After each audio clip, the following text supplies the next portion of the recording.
Assalomu alaykum. Keyingi oshxona mobilimiz tayyor bo'ldi.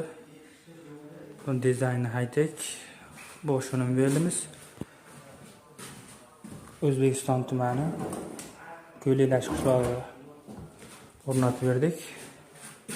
Akbar xo'ja akamizga.